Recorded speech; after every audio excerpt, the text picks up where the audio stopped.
Por 450 votos a 10, deputados caçam o mandato de Eduardo Cunha, do PMDB do Rio de Janeiro.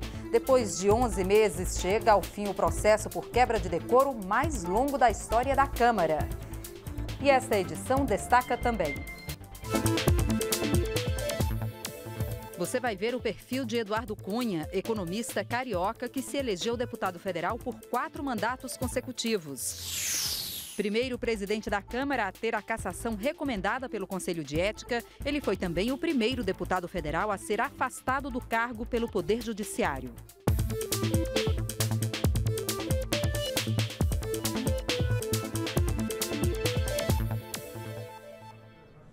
Em Brasília, 11 horas e 59 minutos, o Jornal da Câmara começa agora. O plenário da Câmara acaba de decidir pela cassação de Eduardo Cunha, do PMDB do Rio de Janeiro. Nós vamos direto para o Salão Verde, de onde fala a repórter Dini Moraes, ao vivo, que tem outras informações. Olá, Dini, como é que está o clima aí entre os deputados? Boa noite, Jacene. O clima, na verdade, a votação foi bastante comemorada pelos deputados e o deputado Eduardo Cunha, do PMDB do Rio de Janeiro, saiu do plenário sobre gritos de fora Cunha e adeus, querido. Vale a gente ressaltar que a votação foi 450 votos favoráveis à cassação, 10 votos contrários e 9 abstenções. A sessão ela durou cerca de 3 horas e meia, lembrando que teve cerca de 1 hora e meia, mais ou menos, de suspensão. E ela não foi uma sessão tumultuada não, viu, Jaciene? Ao contrário do que chegou até a ser previsto. Houve apenas algumas tentativas do deputado Carlos Marum, do PMDB do Mato Grosso do Sul, que é aliado do deputado Eduardo Cunha, de se fazer de adiar a sessão ou até prolongar um pouco, mas todas as tentativas não tiveram sucesso.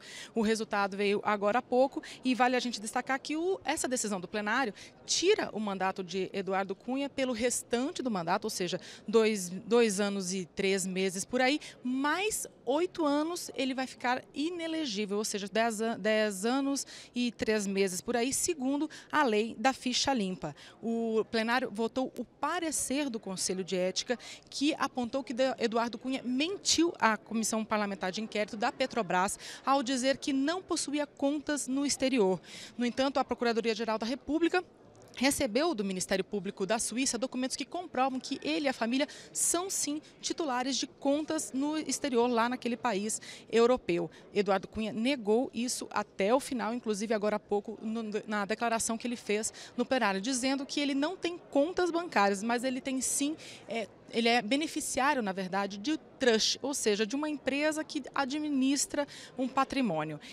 Vale a gente destacar, então, que esse processo todo durou 11 meses. Nós vamos agora falar com o repórter Tiago Ramos, que está em outro ponto aqui do Salão Verde.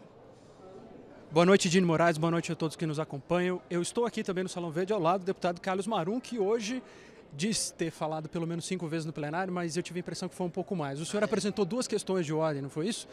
Eu apresentei questões de ordem com o mesmo objetivo, que fosse respeitado o regimento, especialmente no que tange aos artigos 109, inciso 3, a linha A do nosso regimento interno, e ao artigo 14, inciso 4 do nosso Código de Ética, que estabelece a necessidade da votação de uma resolução. Se está literalmente estabelecido, não caberia o presidente interpretar. O presidente tinha que ter reconhecido a nossa questão de ordem, que nada mais era o quê? Dar ao plenário a oportunidade de uma pena alternativa. O senhor foi um dos 10 que votaram contra a cassação. E eu queria saber como o senhor se sente diante de 450 votos. Não sei se eu sou metido a ser meio diferente, né? Mas eu diria para você que eu estou triste com o resultado, mas eu vou conseguir dormir tranquilo hoje. Estou completamente em paz com a minha consciência. Acho que fiz o que era o certo. Eu tenho uma trajetória de vida que não passa pelo abandono de companheiro no caminho,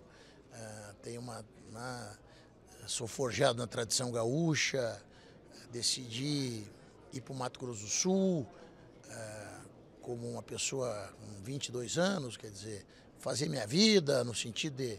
Sou uma pessoa determinada e até corajosa, e não passou jamais pela minha cabeça sacrificar um companheiro em função do que pensa a opinião pública, certo? Eu analisei o processo, não existem no processo razões para essa cassação. Diria para você que desses 450 que votaram, 400 não leram o processo. Mas, digamos, você criou uma onda, e contra a onda, dificilmente, não é fácil você se opor à onda. E esse é o resultado. A expressão que o senhor usa é se criou uma onda. Eu queria exatamente que o senhor me ajudasse a identificar como ela foi criada. Se a gente volta no tempo, lá 2 de fevereiro de 2015, quando Eduardo Cunha foi eleito presidente da Câmara, nesse mesmo plenário, com essa mesma composição, a gente ouve uma vibração parecida com a dessa noite. De 1 ano e 7 meses, o que tanto mudou? Como isso tudo mudou? Eu entendi aquela outra vibração bem mais intensa do que essa. Dessa vez eu vi uma vibração misturada com constrangimento. A vibração foi efetivamente daqueles que buscaram aí um desejo de vingança, que talvez seja até natural ao ser humano. E conseguiram, realmente foi uma vingança forte, né? Uma vingança aguda. E comemoraram essa vingança. E vi mais outros deputados constrangidos até pelo fato de, no fundo, não terem votado em conformidade com aquilo que realmente entendem como correto. Deputado Carlos Marum, agradeço muito sua entrevista. Muito obrigado por ter vindo até aqui depois de um dia desse de luta. Obrigado mais uma vez. E a gente volta agora direto com a Dini, que também está aqui no Salão Verde. Vamos lá. Então, Tiago, vale a gente destacar para os nossos telespectadores que o deputado Eduardo Cunha está neste momento falando com a imprensa, dando então aí suas últimas palavras depois desse processo de cassação aqui no plenário da Câmara, votação que ficou 450 votos favoráveis à cassação, 10 votos contras e 9 abstenções. Eu estou aqui ao lado do relator do caso no Conselho de Ética, deputado Marcos Rogério, do Democratas de Tocantins. Deputado, o senhor falou no seu parecer que a cassação do mandato de Eduardo Cunha era uma punição justa e adequada.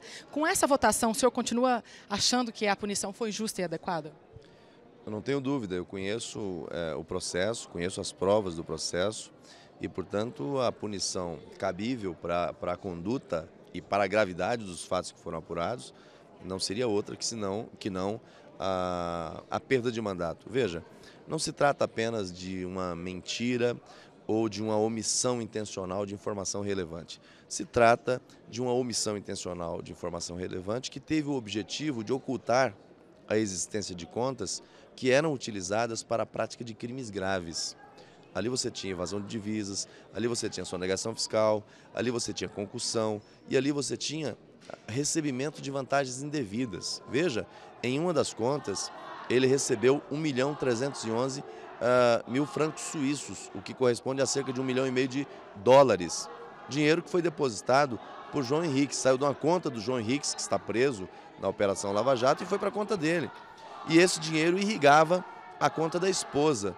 Então não é uma simples mentira, não é um fato irrelevante. Acho que a pena foi proporcional. Então, só fazer uma correção, eu sou do Democratas de Rondônia. Perdão, Democratas de Rondônia. O senhor, na batalha no Conselho de Ética, foi uma batalha até mais difícil do que foi aqui no plenário. O senhor esperava essa reação do plenário tão favorável à cassação?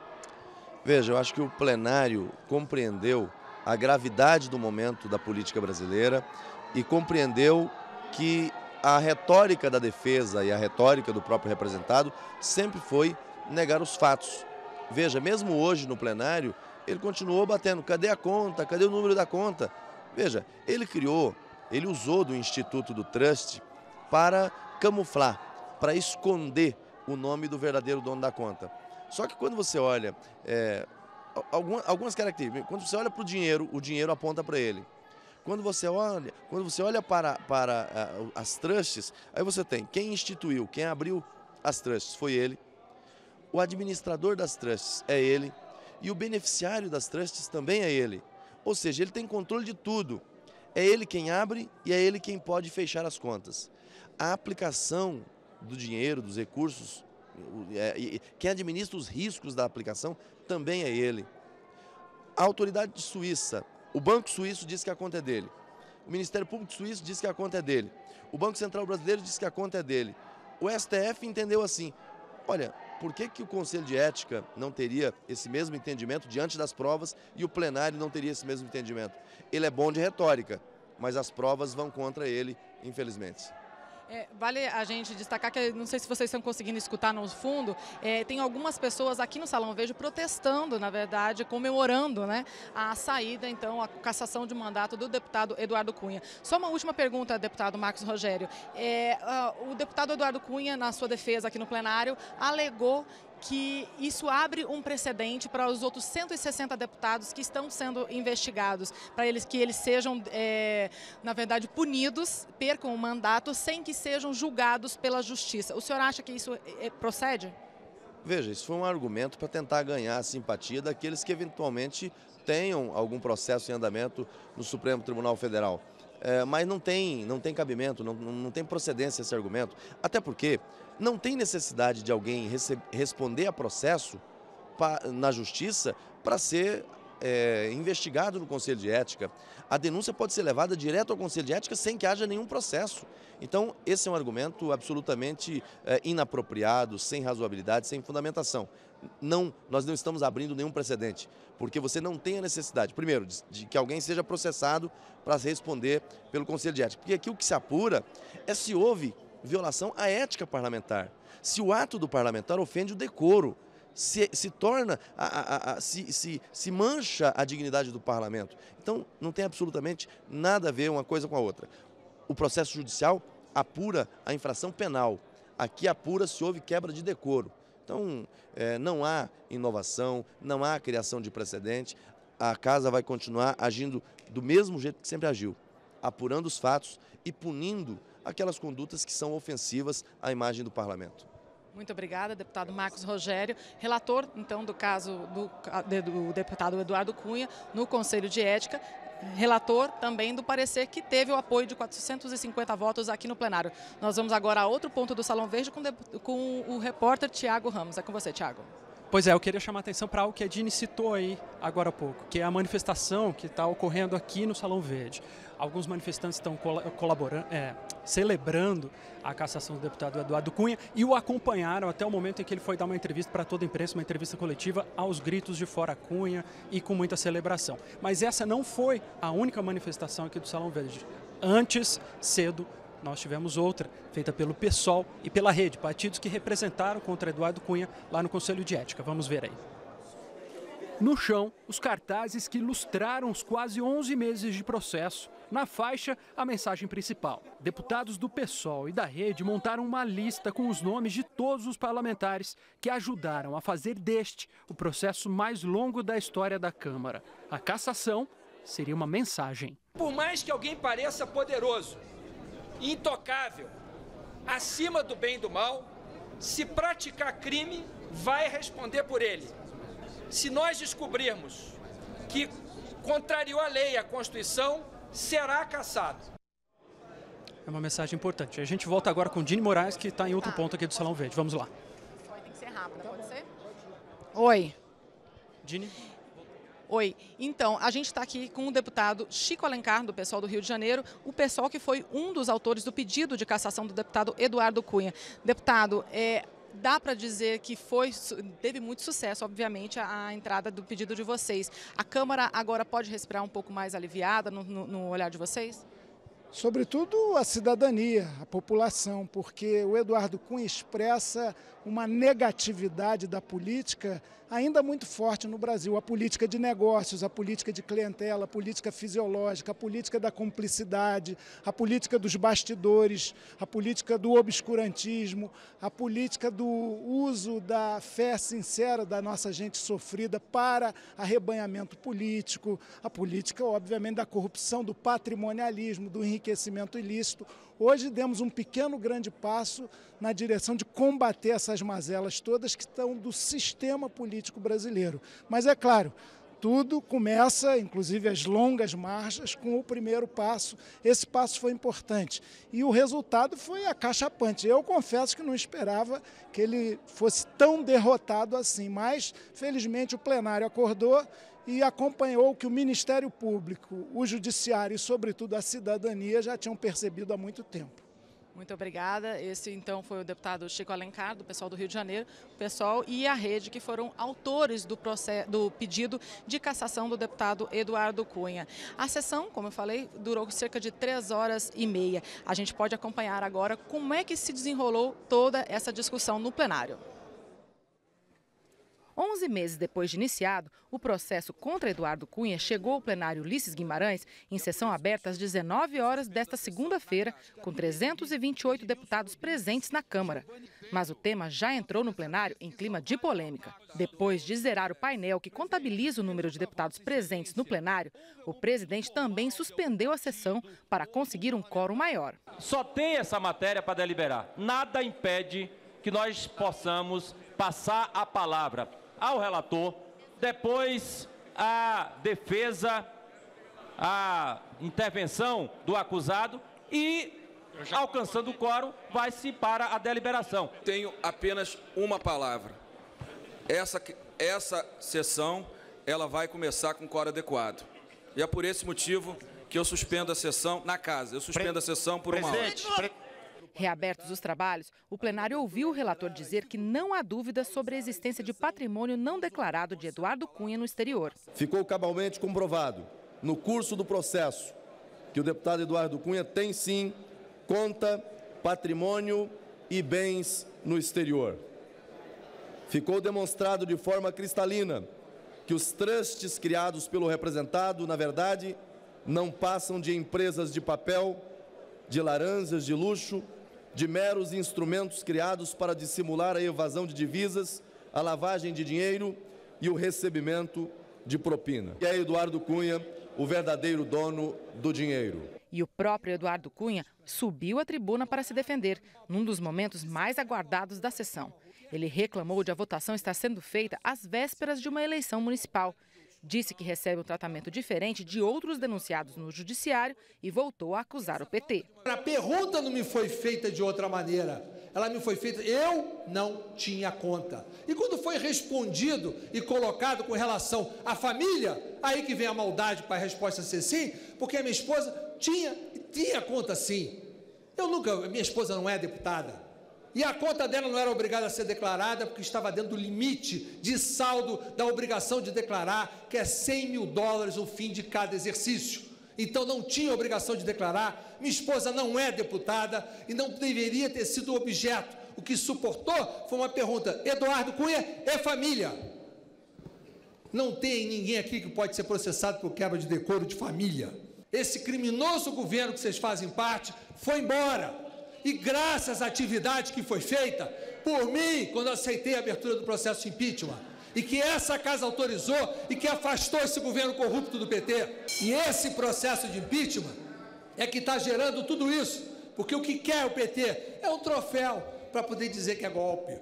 O deputado Carlos Marum, aliado de Cunha, apresentou a questão mais esperada, a votação do caso como projeto de resolução que permite emendas de maneira a possibilitar uma pena menor do que a cassação. Solicito a Vossa Excelência que declare expressamente que vai ser votado, que vai ser deliberado por esse plenário, é um projeto de resolução. O presidente Rodrigo Maia negou o pedido. Não é possível na espécie receber emendas a essa minuta, fazer destaques à parte do parecer ou matéria constantes dos autos.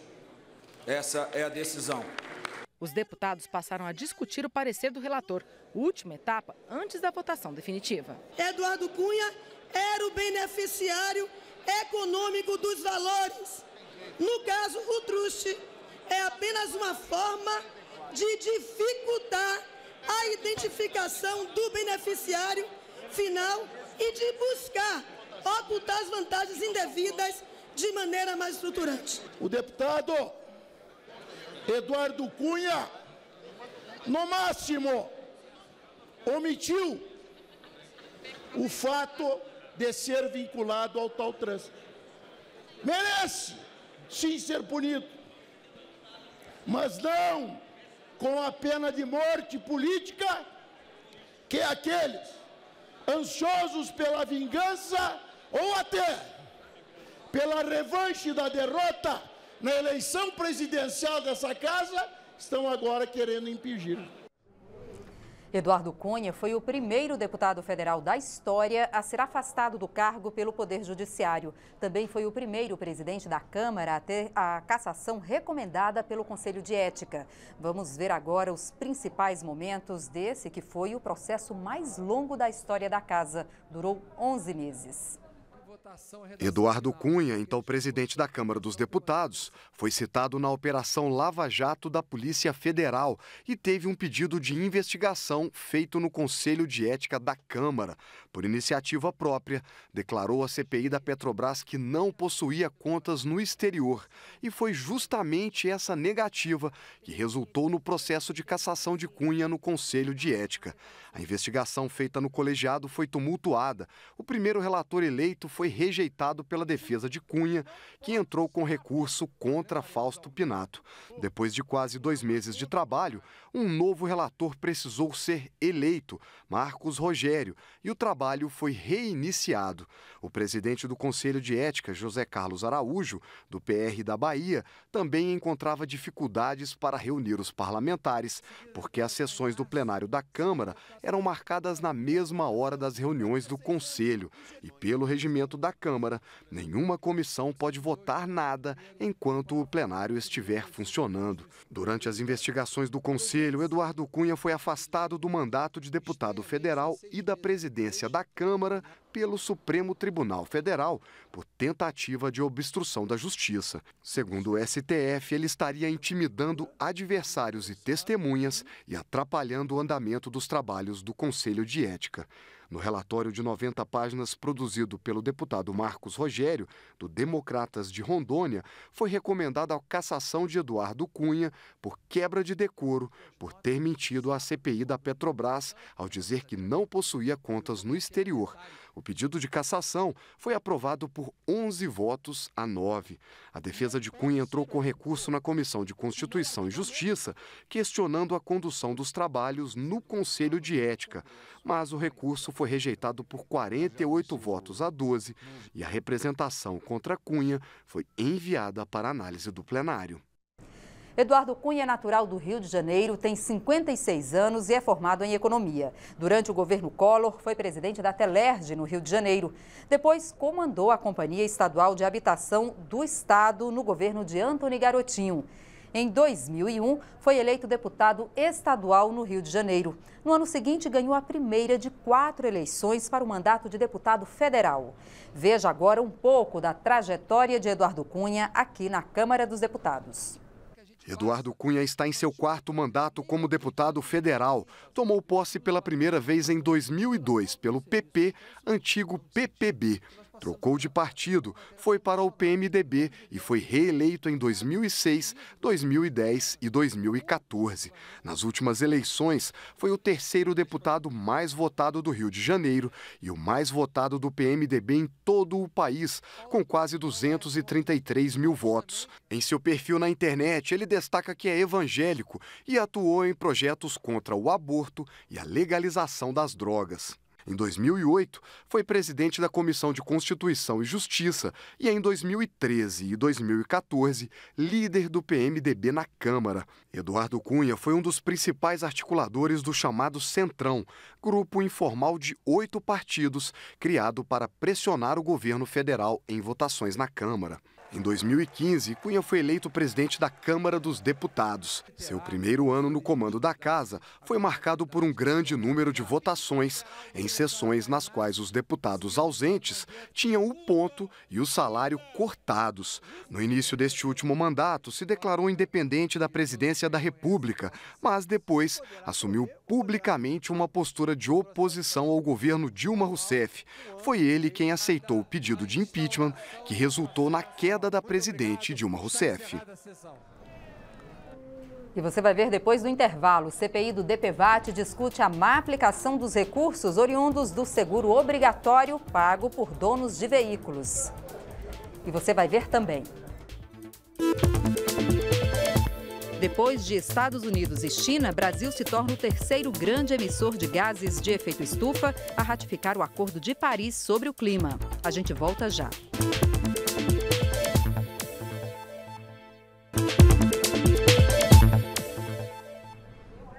E logo após a sessão do plenário que decidiu por sua cassação, o agora ex-deputado Eduardo Cunha, do PMDB do Rio de Janeiro, concedeu uma entrevista coletiva no Salão Verde da Câmara. Confira agora os principais momentos.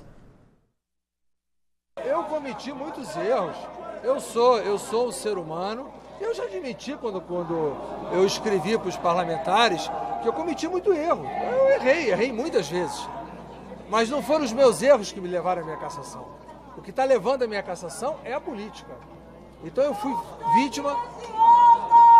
vítima de uma vingança política perpetrada no meio do processo eleitoral. É óbvio que no processo eleitoral, com 50 parlamentares candidatos a prefeito, outros tantos com candidaturas próprias de familiares ou de dependentes dele, e que na medida eu fui cassado pela conjunção, principalmente da TV Globo, é óbvio. As organizações Globo fizeram uma campanha de perseguição aos deputados para estarem presentes, como faz uma campanha todos os dias. Então é muito difícil você aguentar, como eu aguentei, um ano inteiro da TV Globo de campanha como fez. Então eu diria a você que é o conjunto político do processo de vingança, da conjuntura, que aí eu culpo o governo hoje, não porque o governo tenha feito nada para me caçar, mas quando o governo patrocinou a candidatura do presidente que se elegeu em acordo com o PT, o governo, de uma certa forma, aderiu à agenda da minha cassação.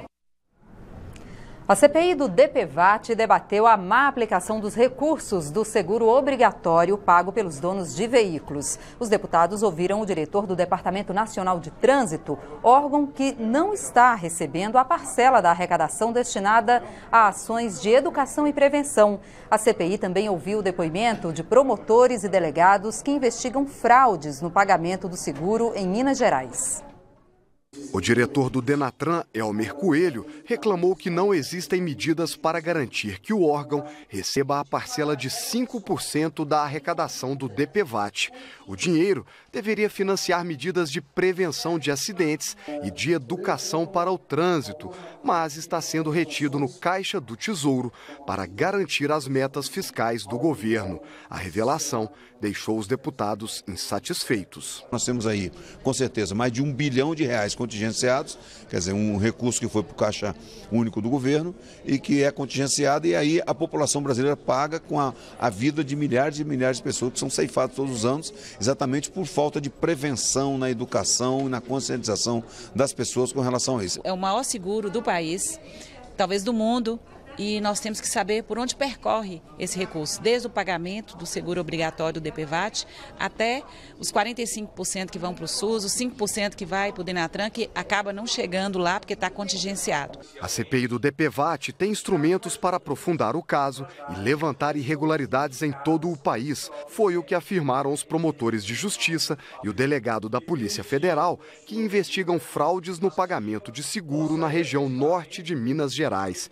Os convidados e os parlamentares questionaram a ação da Líder Seguradora, que tem exclusividade para administrar o DPVAT, e também da Superintendência de Seguros Privados, a SUSEP, órgão do governo que não estaria cumprindo o papel de fiscalização. Essas fraudes que acontecem no sistema de gestão do seguro DPVAT e que não estão limitadas aos pedidos de indenização, formulados por pessoas que supostamente sofrem acidentes de trânsito, mas que envolve a própria gestão da seguradora e a forma como esses contratos de escritório de advocacia e de empresas de perícias médicas é feita pela seguradora Líder, está em todo o país. Nós vamos estar pedindo a quebra dos sigilos bancário, fiscal e telefônico, e também da questão de envio de e-mails ou outros assim, para que possamos cruzar os dados das empresas, tanto das empresas que são consorciadas ao consórcio Líder, tanto do pessoal da SUSEP, dos próprios diretores da Líder.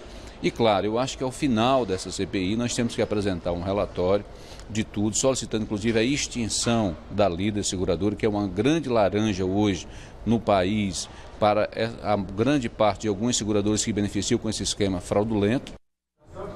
Em audiência pública realizada aqui na Câmara, o relator da comissão especial que analisa as 10 medidas de combate à corrupção reforçou a necessidade de se fortalecerem mecanismos de prevenção. A audiência pública foi acompanhada de perto por uma representante de 8 movimentos populares do Paraná.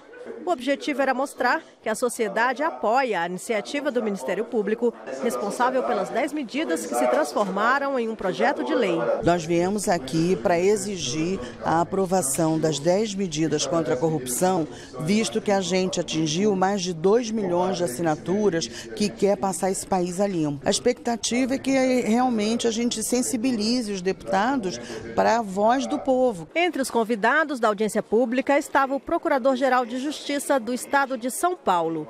No depoimento prestado aos deputados, o procurador paulista tratou do sistema brasileiro anticorrupção e da legislação existente. Para ele, o país está em um momento novo de combate a esse tipo de crime. Toda essa apuração de corrupção é uma fase nova, pessoas que nunca antes estavam sendo presas, foram presas, investigadas. Então essa é sem dúvida uma nova fase, é importante que a gente diga, uma nova fase dentro da democracia, né? O que é fundamental para mostrar que a democracia traz os instrumentos de controle do poder, né, e do controle do poder econômico, que é tão necessário para o país. O presidente da comissão afirmou que o projeto em discussão deverá aproveitar outras propostas que já tramitavam na Câmara dos Deputados. A ideia é agregar outros projetos. Nós temos na casa diversos projetos que falam sobre medidas que combate à corrupção.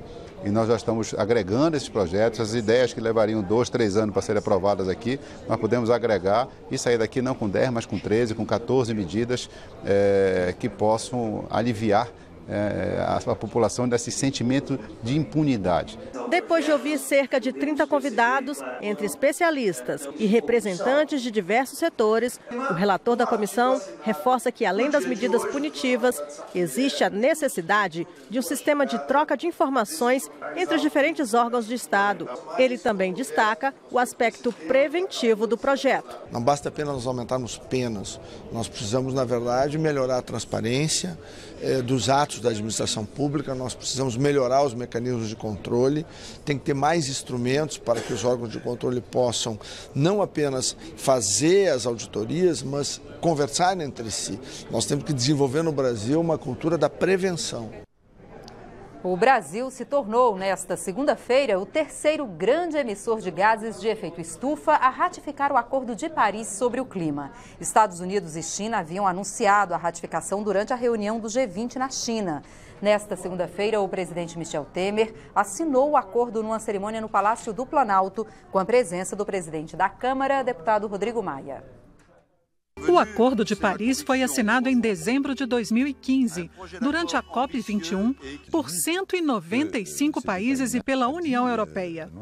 O acordo substitui as metas do Protocolo de Quioto, atualmente em vigor. O principal objetivo é manter o aumento da temperatura média global abaixo de 2 graus e, se possível, abaixo de 1,5 graus em relação à temperatura de antes da industrialização. Para isso, o compromisso dos países até 2025 é reduzir as emissões de gases de efeito estufa em 37% com relação aos níveis de 2005. O Brasil é um dos 10 maiores emissores de carbono do mundo. Aqui, o texto do Acordo de Paris foi aprovado em julho pela Câmara e em agosto pelo Senado. Na solenidade de ratificação, ambientalistas elogiaram a velocidade da aprovação do acordo, mas consideraram as metas insuficientes e cobraram coerência nas políticas de governo. Muitas vezes o planejamento passa ao largo da questão de clima e frequentemente joga contra a emergência climática. Planejamos novas termoelétricas a carvão, enquanto outros países fecham as suas. Ainda apostamos alto no petróleo, enquanto o mundo já se deu conta que a maior parte das reservas conhecidas de combustíveis fósseis terá que ficar no subsolo. Fala-se em flexibilizar o licenciamento ambiental, enquanto outros países ampliam a regulação de atividades poluentes. O ministro do Meio Ambiente, deputado licenciado Sarney Filho, disse que deve apresentar em breve uma estratégia para implementar antes do prazo os compromissos previstos no acordo. Ele garantiu que o plano vai ser discutido com a sociedade. O ministro foi aplaudido quando adiantou ações concretas. Até o final do ano, vamos estabelecer o nível de referência para a redução de emissões por desmatamento no Cerrado. Vamos também abrir os dados do desmatamento em tempo real, para que a sociedade possa acompanhar e apoiar esforços de combate ao desmatamento. Para entrar em vigor, o Acordo de Paris precisa ser ratificado por pelo menos 55 países, alcançando os responsáveis por 55% das emissões globais de carbono.